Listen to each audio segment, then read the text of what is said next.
안녕하세요. 이진수입니다. 법률방송은 이승만 학당과 함께 자유, 대한민국 이야기를 주제로 이야기를 풀어가고 있습니다. 오늘도 경희대 사회학과의 황승연 교수님을 자리에 모셨습니다. 교수님 안녕하세요. 안녕하세요.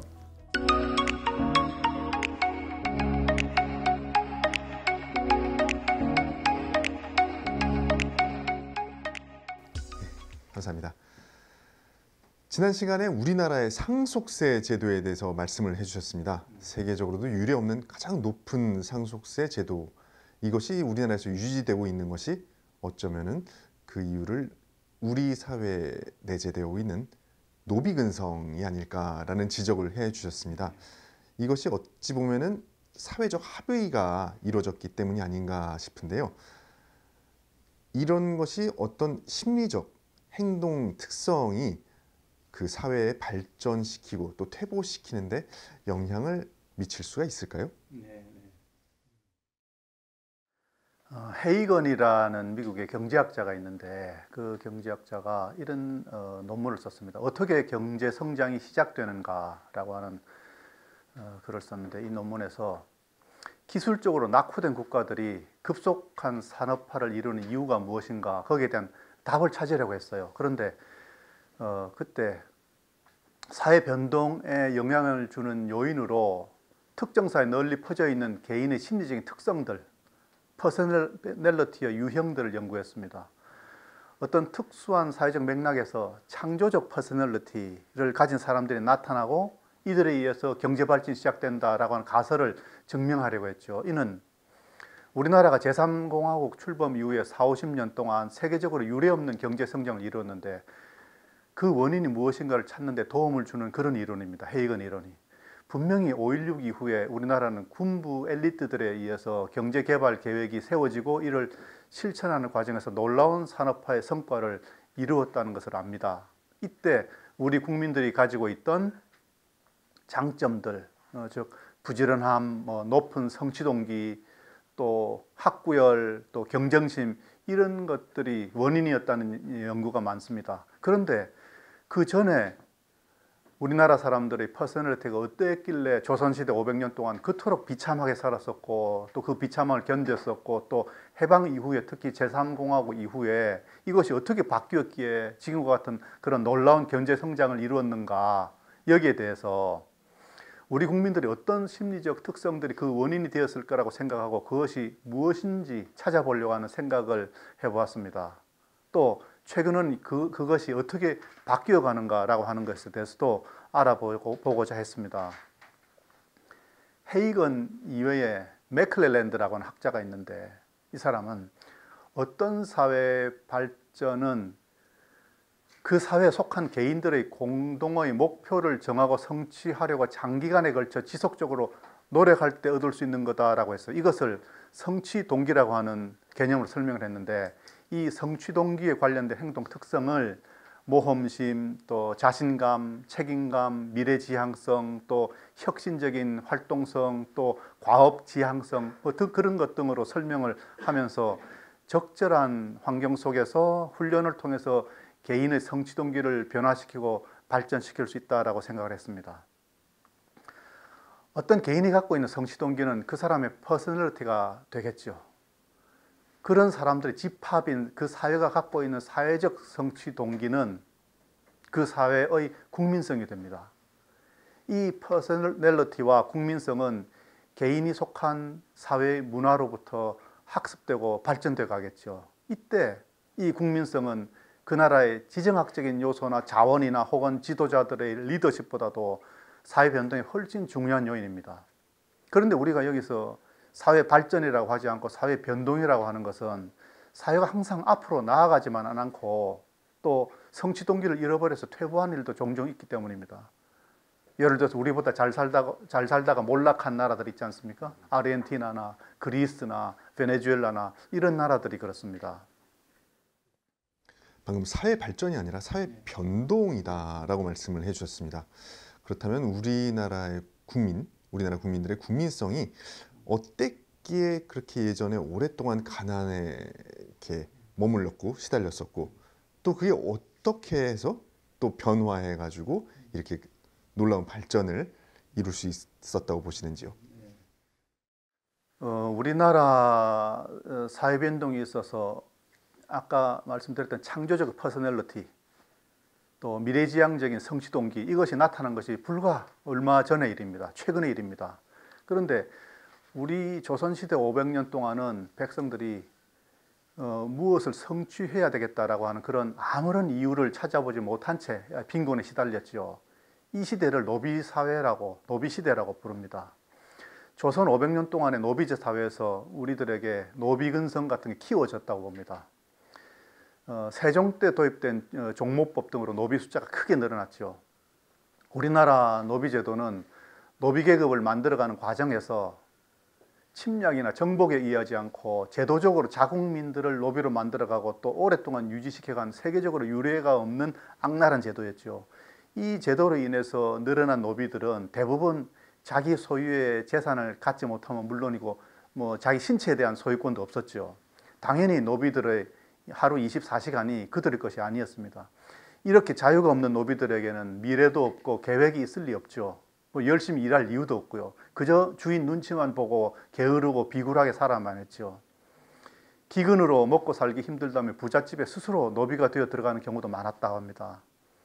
이런 노비가 조선 중엽에는 많게는 전 인구의 40~50%까지 되었다 하니 당시 조선은 사실상 노비제, 노예제 국가였다고 해도 과언이 아니고 따라서 노비근성이 실로 우리 국민성으로 자리 잡을 만하기에 충분했죠.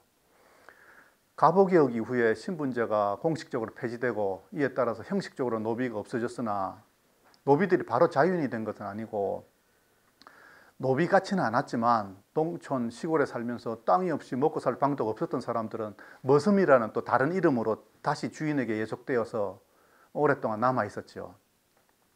70년대까지 남아 있었다고 보여집니다. 조선시대에는 열심히 일하는 사람들이 잘 살게 되는 구조가 아니었습니다. 열심히 해도 나아지지 않는다면 열심히 일할 이유가 없는 거죠. 조선시대 사회가 딱 그랬습니다. 양반 지주들은 과거 준비에만 몰두하면 되는데 일은 노비들이 했습니다. 노비들은 군역도 지지 않았습니다. 그런데 그들에게 전쟁에 참여하면 면천시켜준다라고 하는 약속을 전쟁 때마다 했죠. 그런데 약속을 지키지 않으니 그 다음부터는 전쟁이 나면 그들은 도망가는 것이 상책이었죠. 심지어 그날의 끼니를 위해서 적에게 쉽게 투항하여 부역하기도 했죠. 이 시대의 노비들에게 당장의 끼니 이외에 의리나 신용 따위 그게 뭐 중요하겠습니까? 그러니 당연히 그들에게는 내일도 없고 굶주림 앞에서 그날에 먹을 것을 주인 사람을 주인으로 모셨죠. 지금 노비 근성에 대해서 이야기를 해주고 계시는데요. 그럼 그 노비들에게 어떤 근성이 생겨나게 되는 걸까요? 노비가 되어서 개인의 자유를 잃어버리면 미래를 생각하지 않겠죠. 오로지 현재 생존만이 유일한 목표가 됩니다. 조선시대와 같이 노비의 면천이 어려운 사회에서는 열심히 일할 이유가 없습니다. 당장 눈앞에 편안함과 끼니 해결만 있을 뿐이죠. 자유가 사라지면 책임도 없습니다. 그러다 보니 스스로 하려는 것보다 누군가가 해주길 바라지요. 공짜를 좋아하게 됩니다. 그리고 어떤 일에도 감사할 줄 모르죠. 노력에 대한 대가를 인정하지 않거나 그런 사회에서는 기여나 공헌은 안 하고 권리만 누리려고 합니다. 끊임없이 남과 밥그릇 크기 비교하기 좋아하죠. 그러다 보니 남들 잘 되는 꼴을 못 봅니다. 그래서 고자질 좋아하고 고소고발 남발하고 거짓말을 잘합니다. 질투가 심합니다. 늘 핑계를 달고 삽니다. 책임감이 없으니 내 탓인 적은 없습니다. 늘 남에게 탓을 돌리죠. 스스로 해결하기보다는 늘 남에게 의지합니다. 피해의식이 많습니다. 스스로가 불이익을 받고 자신이 피해 보았다고 생각되면 끊임없이 대가와 보상을 요구합니다. 그러다 보니 부화뇌동이 쉽고 감정적이고 쉽게 흥분하고 잘못을 인정 안 하고 늘 남 탓으로 돌리고 개인의 자유와 소유가 인정되지 않는 사회에서 어쩌면 당연한 결과인지 모릅니다. 이런 것들이 노비들의 특성이라고 하겠습니다. 노비들의 특성을 얘기해 주셨습니다. 그러면 노비와 반대되는 주인, 주인의 특성, 주인의식 이런 것도 있겠죠. 네네. 반면에 그 주인의식 가진 사람들은 남 탓하지 않고 모든 것을 자기 탓으로 돌리죠. 그래서 해결책을 찾고 해결책이 보입니다. 주인은 자신의 자유와 자신의 재산을 위해 싸우죠. 노비는 싸우지 않습니다. 그래서 노비들에게는 평화주의자가 많습니다. 주인은 가치를 창출하는 사람이지만 노비들은 가치를 빼먹는 사람이지요. 주인은 노동을 통해 자신을 성숙시키고 인격을 완성시킨다고 봅니다. 노비들은 노동을 착취라고 봅니다. 노비는 편안하게 많은 것을 얻으려고 하죠. 주인은 열심히 일해서 많은 것을 얻으려고 합니다. 주인은 용서를 할 수 있는 사람입니다. 하지만 노비는 용서를 모릅니다. 주인은 권리의식이 있는 반면에 노비들에게는 피해의식이 있기 때문입니다. 불이 나면 주인은 불을 끄죠. 노비는 도망부터 갑니다. 노비는 피해를 입었다 생각되면 끊임없이 보상을 요구합니다. 그렇게 노비들은 비참함을 견디지요. 그런데 주인들은 구차함을 못 견딥니다. 주인은 자신의 판단으로 결정하려 하지만 노비는 군중에 쉽게 휩쓸리죠. 신채호 선생은 이를 대세를 쫓아서 몰려다니면서 남 탓만 하는 그런 한민족의 노예 근성이라고 말한 적이 있습니다. 그러면 우리나라, 대한민국 국민이 어떻게 이 노비 근성을 벗어나게 됐을까요? 사실 보면은 이제 45년 해방 되기 전에는 정말로 오랫동안 그 가난에서 벗어나지 못했지만 이제 전쟁을 겪고 이제 노비 근성에 젖어 있던 한국인이라고 하지만 그 이후로는 정말로 열심히 노력하고 발전을 이뤄내는 모습을 보였어요. 그러면 완전히 성격이 성향이 바뀌어버린 건데 어떻게 이렇게 대한민국 국민이 노력하는 모습으로 바뀌게 만든 것은 무엇이었을까요? 네. 저는 이렇게 봅니다. 건국 과정에서 이승만 대통령에 의해서 도입된 혹은 주도된, 그러니까 기독교 정신에서 비롯된 개인을 바탕으로 개인의 자유와 책임을 강조하는 그런 서구 자유민주주의를 모토로 국가를 건국한 것이 변화의 시작이 아니었나 하는 생각이 듭니다. 그 후에 이제 제3공화국이 시작되면서 박정희 대통령에 의해서 국민의식 개혁 운동 같은 게 있었죠. 우리도 잘 살 수 있다는 그런 성취 동기부여, 그것 때문에 우리나라 국민들이 긴 잠에서 깨어나서 불과 수십 년 만에 우리 국민성을 바꿔놓은 큰 변화를 맞이했습니다. 그리고 그 결과 우리 국민은 실로 기적이라고 불리는 놀라운 성취를 이루었습니다. 또 하나 우리나라 국민성의 결정적인 변화를 가져온 것은 6.25 전쟁이었다고 봅니다. 고향을 등져야 했던 그런 전쟁통에 대부분 사람들이 삶의 터전을 잃고 고향을 떠나야 됐죠. 그들에게는 신분 유지보다 전쟁에서 살아남는 문제가 더 중요한 것이었습니다. 고향을 떠나는 과정에서 신분제가 약화된 것은 물론이고 의식에도 많은 변화가 있었겠죠. 자유민주주의 시장경제를 근본으로 하는 국가 건립 이후에 모두에게 삶을 새롭게 시작하는 그런 기회가 부여됐다고 봅니다. 또 6.25 전쟁을 거치면서 확고하게 공산주의와 대척점에 서서 이념 갈등 없이 발전에 매진할 수 있었지요. 이승만 대통령의 기독교 정신은 우리에게 개인의 개념을 가르쳤고 건국과 6.25 전쟁을 거쳐서 정상적인 국가가 자리 잡으면서 개인의 자유를 강조하는 민주주의 제도가 제도적으로 서서히 정착돼 갔다고 봅니다. 또 박정희 대통령은 개인의 노력으로 발휘될 수 있는 그런 기반을 만들었죠. 그런 기반을 만드는 데 힘썼고 우리나라가 산업국가로 탈바꿈하는 데 큰 기여를 했습니다. 이렇게 해서 우리나라가 2차 세계대전 이후에 신생국가들 중에서 전례 없는 산업국가로 발전한 모범국가가 되었습니다. 박정희 대통령은 우리 민족이 어쨌든 게으름을 벗어나서 목표를 갖고 살아갈 수 있도록 또 국가의 목표와 조직의 목표 그리고 개인의 목표를 개발하도록 그렇게 독려했던 지도자라고 보겠습니다. 그런데 박정희 대통령 시대가 막을 내리자 예전에 있었던 이 노비근성이 조금씩 되살아나서 우리 사회의 발전을 지속적으로 방해해 왔습니다. 그런데 그럼에도 불구하고 박정희 시대의 이 개발 정책이 관성에 의해서 우리나라가 1인당 국민소득 3만 불이 넘는 이런 시대까지 달려왔습니다. 그 사이에 우리 사회는 점점 목표를 잃어버리고 또 다시 게으름과 또 남 탓하고 또 거짓말하고 이런 시대로 돌아가고 있다 하는 것을 느낍니다. 심지어 아직도 그 가산제 국가, 노예제 국가, 옛날 조선시대 같은 그런 국가, 그런 국가인 북한을 추종하고 찬양하는 세력까지 독버섯처럼 생겨나고 있고 아직도 없어지지 않고 있는 것들 보면 참으로 답답하기 그지없습니다.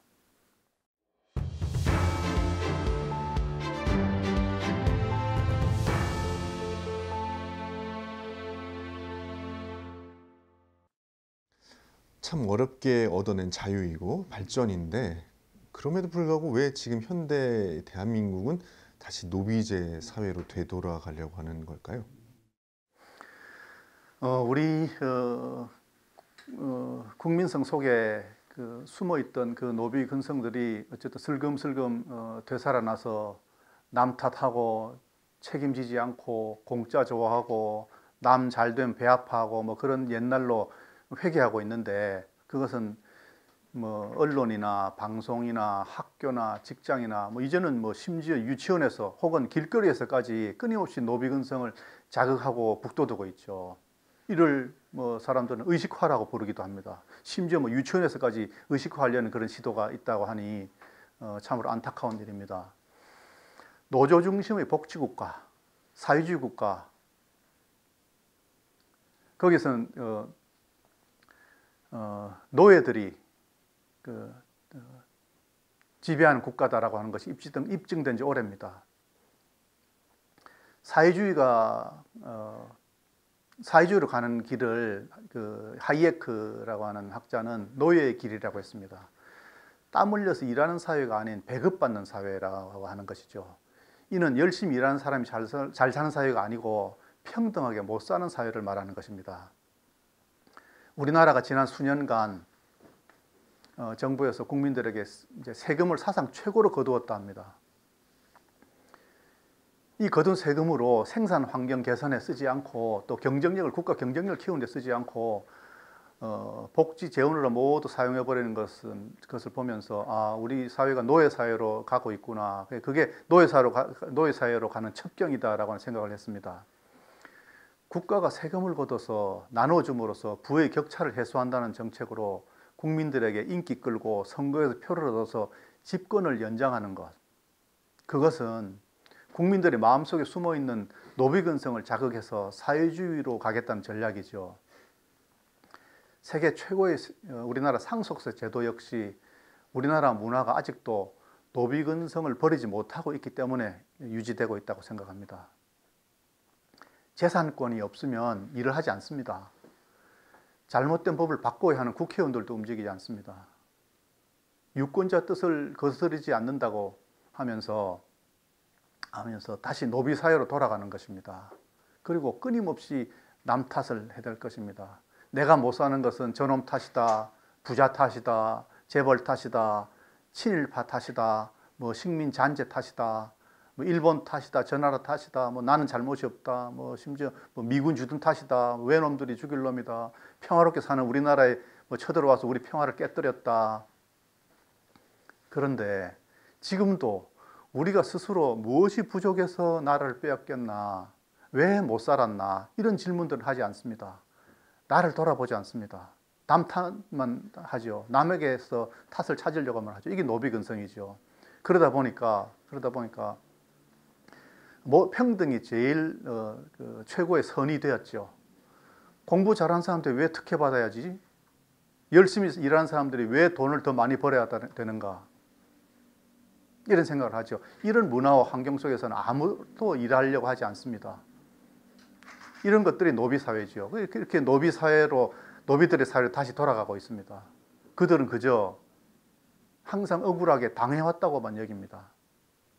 아무도 왜 당했나라고 하는 것도 묻지 않습니다. 늘 당해온 것만 중심으로 생각하고 남 탓하고 자신이 스스로 변할 생각을 하지 않고 늘 자신은 억울하다고 말합니다. 나보다도 그 원인을 다른 곳에 찾아서 다른 사람이 변하고 환경이 변해야 된다고 늘 생각하고 있죠. 그게 노비근성이라고 하는 거죠. 문재인 정부가 들어서면서 복지, 지원 이런 것이 크게 늘었습니다.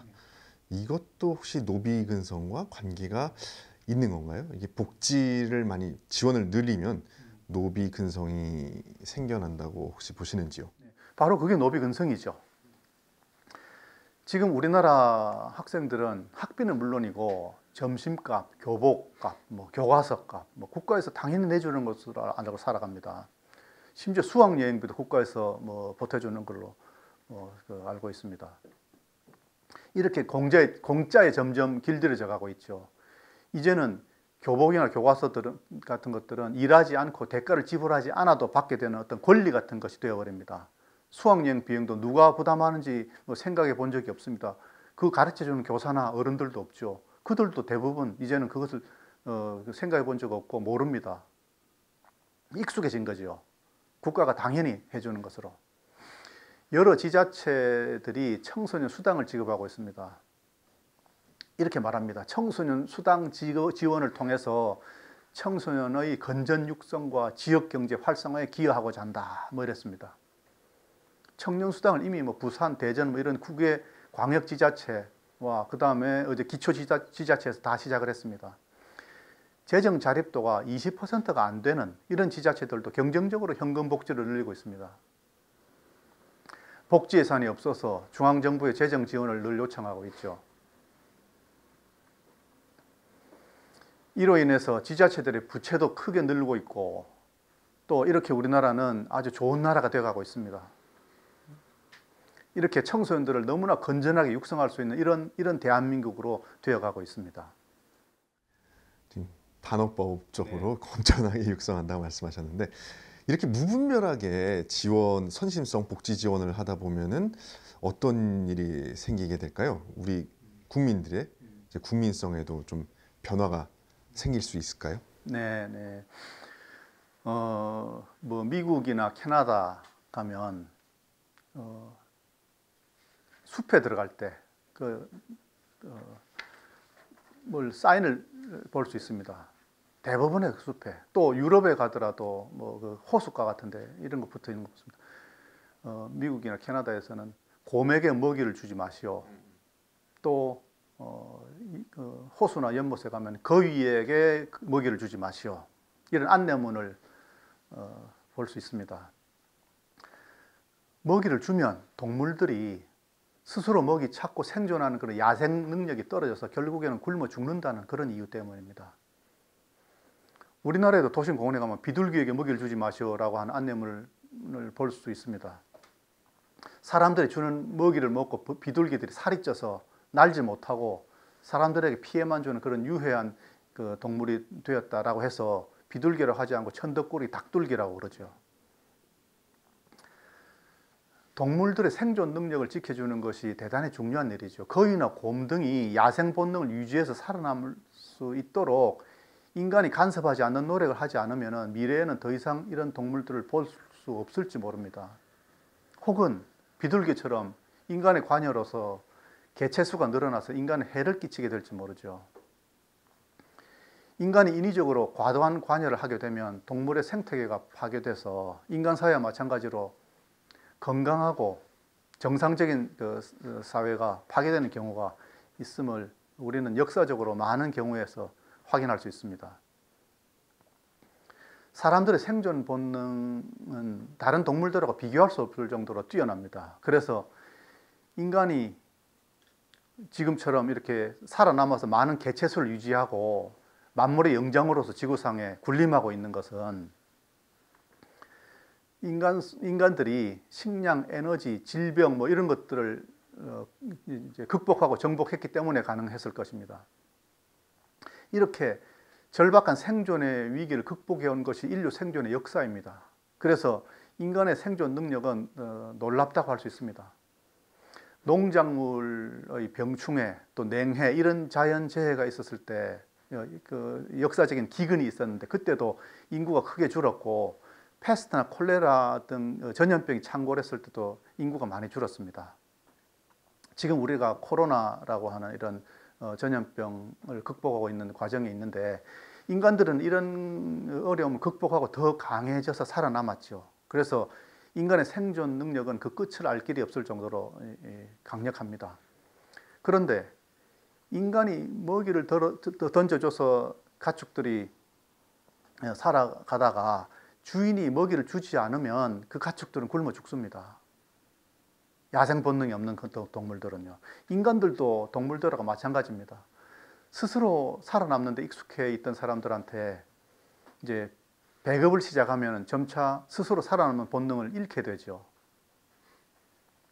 먹이를 던져줘야 살아갈 수 있는 사람들에게 이제 먹이를 안 주면 주인만 바라보게 되고, 주인이 더 이상 먹이를 던져주지 않으면 굶어 죽게 됩니다. 야생의 세계에서 살아남는다는 것은 어느 정도 자신에게 부과된 그 위험과 위험을 부담하고 또 스스로 판단과 끈기 있는 노력에 의해서 가능하다는 그런 의미이죠. 인간에게 힘들어도 스스로 살아남는 주인의식을 가르쳐야 하는데, 우리가 그저 주인이 던져줘서 연명하는 거위나 혹은 비둘기처럼 편하게 살아가려고 하지 않나 생각을 해봐야 됩니다. 주인만 바라보고 주인에게 자신의 운명을 맡겨놓은 노비처럼 아무런 생각 없이 먹거리 던져주는 주인만 바라보고 그런 노비들에게는 계획도 없고 어제도 없고 내일도 없고 오로지 지금 이 순간에 배고픔을 모면할 수 있는 이 생각만 있죠. 그래서 배고픔 모면할 수 있다면 주인에게 꼬리를 흔드는 강아지 한 마리처럼 주인이 던져주는 먹이에 의존한 사람들, 그런 사람들에게 그런 노비 근성이 생겨날 수밖에 없죠.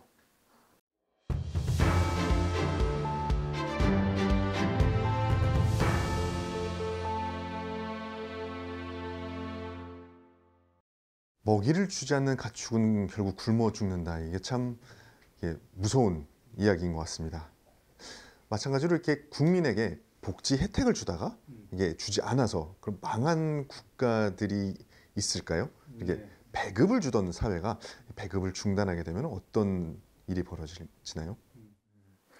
우리가 역사 속에서 순전히 인간의 오만함, 자만심 때문에 많은 인구가 굶어 죽었던 그런 경우들을 우리는 몇 개 알고 있습니다. 그 하나가 중국의 대약진 운동 때이고, 또 다른 하나가 북한의 고난의 행군 때입니다.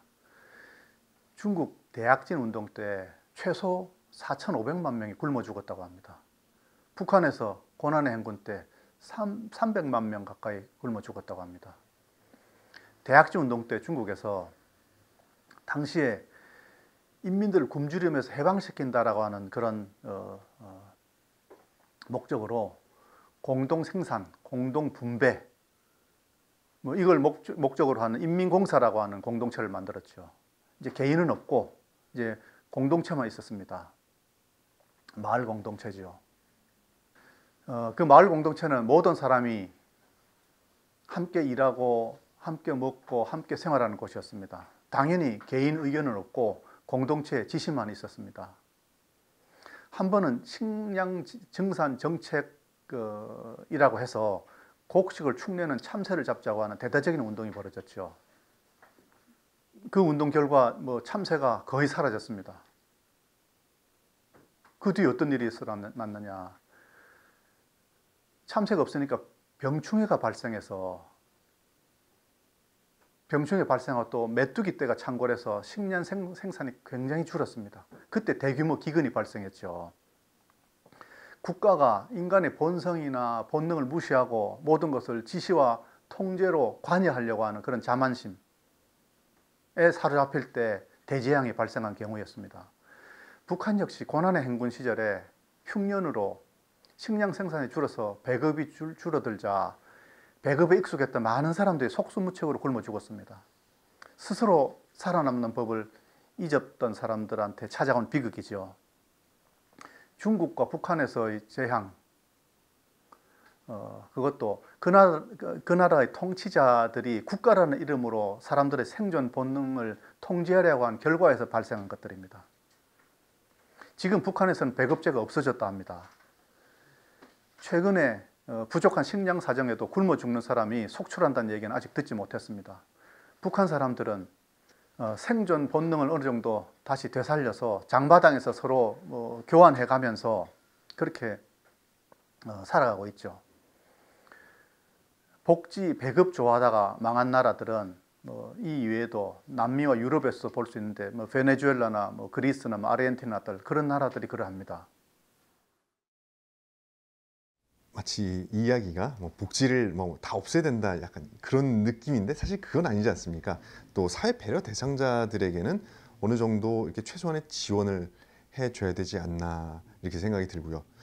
근데 또 한편으로는 우리 사회에 있어서 그 공짜 복지에 대한 경각심도 당연히 있을 것 같은데요. 최근에 우리나라에서 그 유행처럼 확산되고 있는 뭐 여러 가지 그 지원 정책들, 뭐 학교에서 여러 가지 뭐 교과서 수학여행비 뭐 이런 거, 또 뭐 청년 수당 이런 것들이 사회 안전망하고 직접적으로 관련이 있는 것은 아닙니다. 이런 지원들이 지금까지도 없었죠. 그런데 이런 쪽에 예산을 낭비함으로써 정작 사회 안전망 속에서 정말 보호받아야 될 사람들, 그 사람들이 충분히 보호받지 못하게 됩니다. 그래서 이런 복지 예산의 낭비가 사악한 정치인들의 포퓰리즘이라고 말씀드리는 거죠. 그래서 이들에 의해서 선거 때 표를 구걸하는 그런 짓에 속아 넘어가는 거죠. 수년 전에 어떤 언론사가 의뢰해서 실시했다는 여론조사가 있었는데 고소득자 부유세를 도입하자라고 물었더니 응답자의 67%가 찬성했다고 합니다. 모르죠. 정부는 이 조사 결과로 부유세를 올려서 복지 지원을 마련할 근거로 삼을 수 있습니다. 이런 것들은 마치 학생들에게 시험을 없앨까, 근로자들에게 휴일을 더 늘릴까, 뭐 이런 것들 조사하는 것 같죠. 어린애에게 사탕을 더 많이 줄까, 이러면 뭐라고 대답하겠습니까? 이런 무책임한 조사에서 당연히 부유세 올리자고 하는 결론이 나게 마련입니다. 이런 과정을 통해서 세금 올린 국가들에서 결국 부자들은 이민 가고, 그럼 가난한 사람들 좋아지느냐? 아니고 가난한 사람들 더 고통받는 것이죠. 이런 것들을 역사적 사실을 통해서 많이 알고 있습니다. 못 사는 개발도상 국가뿐만 아니고 이런 것들은 잘 사는 복지국가에서도 발생하는데, 복지국가의 모범이라고 여겨지는 스웨덴에서도 경험한 바가 있습니다. 어떤 나라가 세금을 올리면 과도한 세금으로 시장경제 시스템이 망가지고 부자들은 떠나게 됩니다. 그런데 부자들만 떠나는 것이 아니고 가난한 사람들도 떠나게 되는 것이죠. 그런 나라에서 선거 때만 되면 고장난 레코드처럼 반복되는 얘기가 있습니다. 서민 여러분, 복지 혜택을 줄이지 않겠습니다. 빈부격차를 줄여 모두 함께 골고루 잘 사는 정의로운 나라를 만들겠습니다. 이런 구호 속에서 속아 이들에게 투표하고 나면 머지않아 정말 고향을 떠나 이웃 나라의 일자리를 찾아야 되는 처지에 놓이게 되죠. 너무나 자명한 일입니다. 부자에게 세금을 거둬서 가난한 사람에게 나눠주면 정작 일은 누가 하겠습니까? 노비는 내일은 없고 오늘만 사는 사람들입니다. 대가 없이 퍼주자는 사람들도, 또 이를 부추기는 언론사의 기자들도 부자들을 증오하는 노비근성에 찌들어 있습니다. 그들이 퍼주는 것을 받아들고 우리 시장님, 우리 군수님 하고 고맙게 여길까요? 그들은 당연히 자기들이 받을 만한 것들을 받았다고 할 것입니다. 그 돈으로 정말 어려운 사람들을 더 많이 도와야 한다는 그런 언론 기사들은 별로 없습니다. 재원을 남겨 미래의 우리 후손들을 위해서 축적해둬야 된다고 말하는 사람들도 많지 않습니다. 무상현금복지에 반대하는 기사도 별로 볼 수 없었습니다. 지금 지자체들은 서로 경쟁적으로 퍼주기를 본격적으로 시작했습니다. 이들에게 내일은 없습니다. 교수님은 사회학자로서 여러 가지 조사를 많이 하세요. 네. 말씀 들어보니 그 우리나라 국민들의 네. 노비 근성에 대한 또 조사를 하셨다고 들었습니다. 그 결과가 어떻게 나왔나요? 네, 제가 조사를 정기적으로 하는데 꼭 노비 근성에 대해서만 조사한 게 아니고 정기적으로 하는 우리나라 국민 의식 조사를 했는데 작년에 전국에 만 18세 이상 성인 남녀 1,500명을 표본으로 해서 의식 조사를 했습니다. 여기에서 이제 노비 근성에 관한 것들만 모아서 이렇게 분석을 해봤습니다. 그 결과는 이제 재밌는 것들이 몇 가지 있는데 이제 이런 질문이 있습니다. 정직한 사람일수록 더 손해만 본다. 이 질문에 응답자들의 72.6%가 그렇다고 대답했습니다. 아니라고 대답한 사람들이 단 6.7%였습니다. 정직한 사람들이 더 손해만 본다. 72.6 대 6.7. 제가 이 결과를 보고 저 스스로도 충격받았습니다. 그렇다고 하면 신뢰가 완전히 무너졌고 규범과 우리 사회 옳고 그름의 가치체제가 완전히 와해된 것이 아닌가. 규범이 없는 상태가 아니고 너무나 다양한 많은 규범들이 난립해서 전체 사회를 하나로 통합하는 그런 강력한 규범체계가 붕괴된 것. 뭐 이런 상태를 아노미 상태라고 하는데 이렇게 되면 구성원들의 삶의 목표를 상실하게 됩니다. 이런 상태에서 많은 연구 결과에 의하면 자살률이 높아집니다.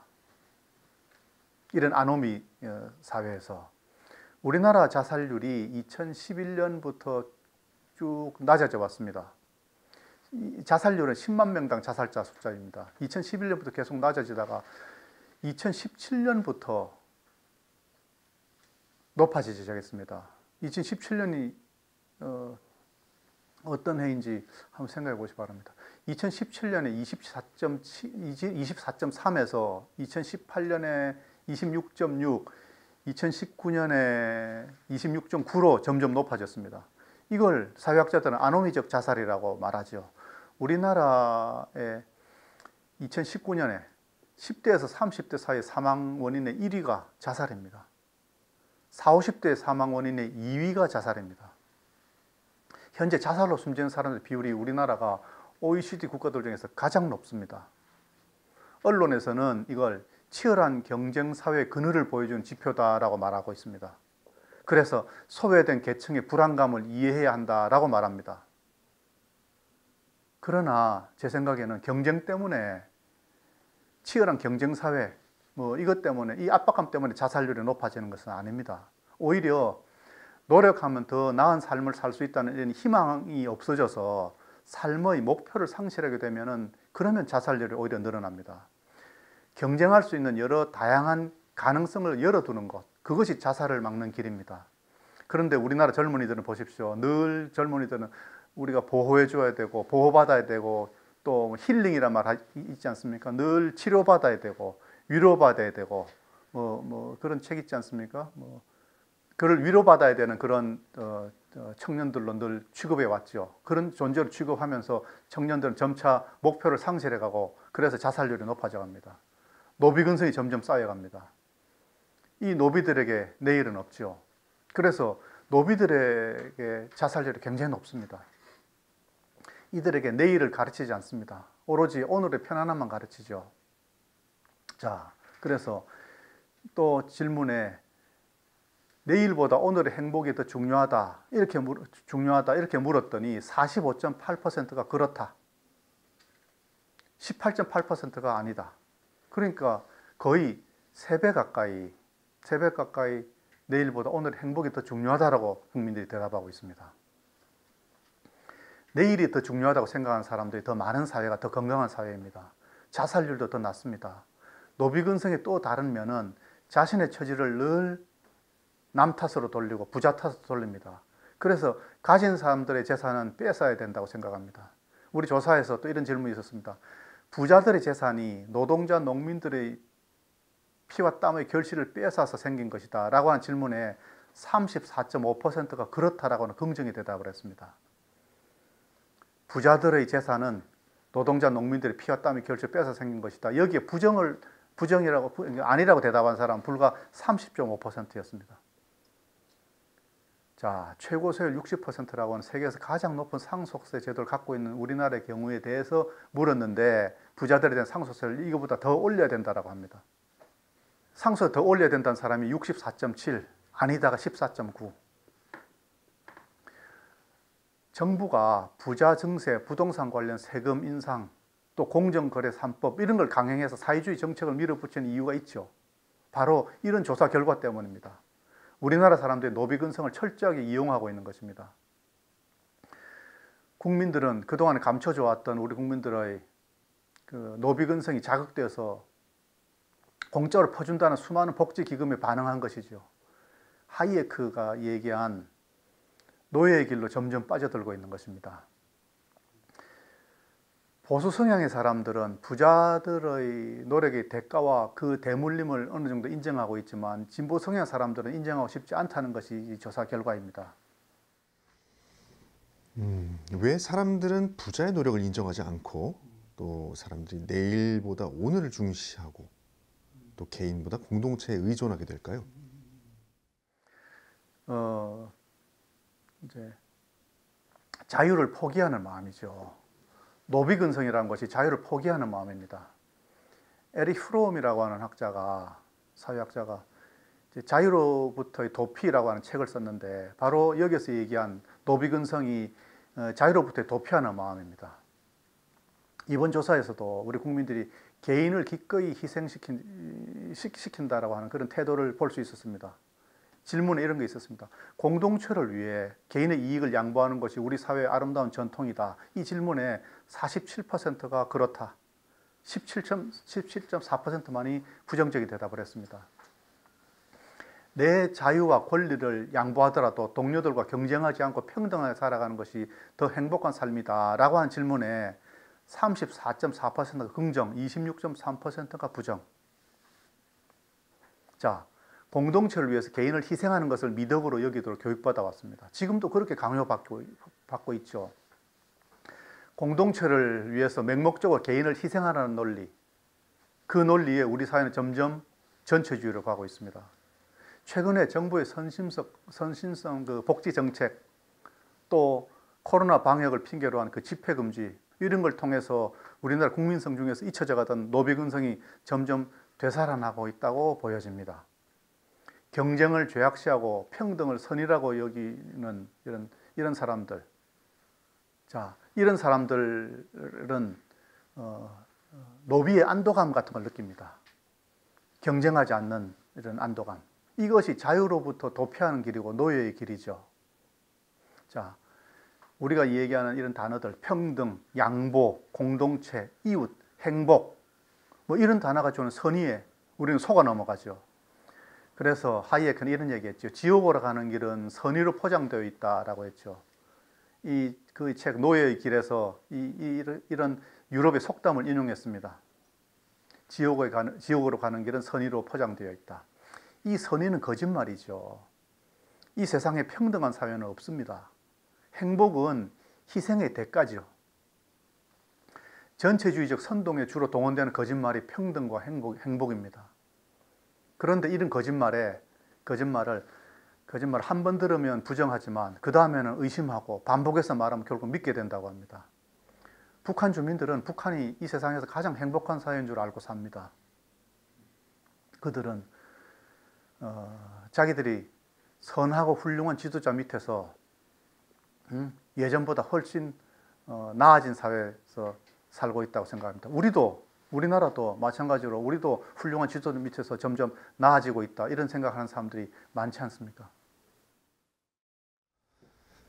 이렇게 노예의 길로 노비근성에 젖어 들어가고 있는 모습이 참 이렇게 안타깝게 느껴집니다. 이 노비근성이 우리의 사회에 더 자리 잡기 전에 우리가 무엇을 해야 할까요? 공짜 좋아하는 노비근성을 자극하고 공짜로 뭘 주기 시작하면 점점 이걸 당연한 걸로 여기겠죠. 그러면 항상 더 주기를 바랍니다. 한 번 생긴 노비근성은 우파 정권이 탄생해서 우파 정당이 집권한다 하더라도 쉽게 바꾸지 못합니다. 공짜의 달콤함 한번 길들여지면 그 노비근성은 치유하기 힘듭니다. 지원하다가 줄어들거나 없어지면 당연히 자기의 몫을 빼앗기는 것으로 생각하죠. 그래서 한번 주던 거 절대 줄일 수 없습니다. 일하고 노력할 생각은 안 하고 그저 남 탓하고 남의 것 빼앗고 훔치고 이런 일에 몰두하게 되죠. 그래서 세금 납부해주는 기업들이나 부자들에게 고마워하지 않습니다. 우리나라에서는 세금 많이 내면 존경받기는커녕 오히려 범죄자 취급받는 세상 아닙니까? 학교는 노력을 가르치지 않고 조금이라도 불평등한 상황이 발생하면 그 억울함을 어떻게 증폭시키고 어떻게 효과적으로 저항하는가, 이런 것만 가르치려고 하죠. 인간의 마음속에 있는 노비근성을 자극해서 꺼내서 이를 조직화하는 것을 가리킵니다. 어떻게 보면 우리 사회는 이미 되돌리기 어려울 정도로 이 길에 한참 들어섰다고 보여집니다. 거위가 스스로 먹이 찾던 기억은 이미 사라지고 거위가 갖고 있던 타고난 민첩함 이것도 퇴화해버리고 오로지 누군가 던져주는 먹이로 살아가는 그런 거위와 같은 처지가 되지 않을까. 그 전에 또 사라져가던 노비근성이 다시 우리의 민족성으로 자리 잡기 전에 우리가 지금 정신 차려야 되지 않나 하는 생각입니다. 자식들에게, 학생들에게, 젊은이들에게 또 우리 스스로에게 복지와 배급은 노예의 길이고 멸망의 길이라고 하는 것을 가르쳐야 됩니다. 지금 누군가가 공짜로 주는 교복비, 교과서비, 수학여행비, 청년수당의 현금 이런 거는 한번 받아 먹으면 끊기 힘든 마약이다라고 하는 것을 누군가가 가르치고 누군가가 외쳐야 됩니다.